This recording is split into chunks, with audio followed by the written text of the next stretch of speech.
Ito nga pala yung ginagawa ko kahapon para naman sa aking lunch. Ito nga pala yung ginagawa kong hamburger at saka nagpirito lang ako ng patatas dyan. Hello mga kakabs, ito nga pala yung aking ginagawa bago naman ako magtrabaho ay syempre maligo muna tayo dyan. Hindi tayo papalya, kailangan natin maligo para ganado naman tayo sa ating pagtatrabaho. Kasi minsan may mga tao talaga na sipuntahan dito ay nakakahiya naman na harap tayo sa kanila. Bahala sila kung hindi sila naliligo, basta tayo kailangan natin maligo araw-araw. Hindi naman talaga akong komportable na hindi ako maliligo bago ako magtrabaho. Yung iba kasi, bago sila maligo pagtapos na lahat. Dito, kakaiba ang trabaho dito. Hindi yung pareha sa atin na magaan lang ang mga trabaho. Dito kakaiba, pero paraan-paraan lang yan para hindi ka naman mapapagod. Ayan nga pala, tapos na nga pala ako sa aking pag-aayos. Syempre, pumunta na ako sa kusina para naman ako ay magtitimpla ng aking agahan. Yan talaga yung una kong ginagawa sa umaga. Kailangan ko munang magkape bago ako magtrabaho or pupunta sa taas kasi kailangan ko mag-check sa taas ng kung sino yung mga tulog pa or sino yung wala na dyan. Pero madalas naman wala ng mga tao dito. Ako na lang yung natitira sa araw kasi hapon na sila or gabi minsan umuwi.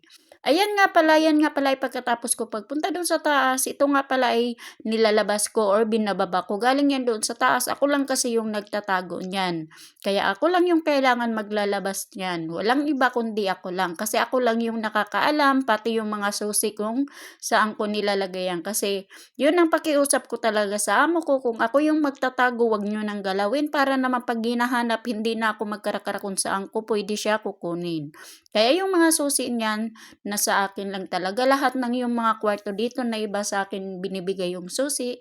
Pag may kailangan sila, kinukuha lang nila sa akin or hinihiram.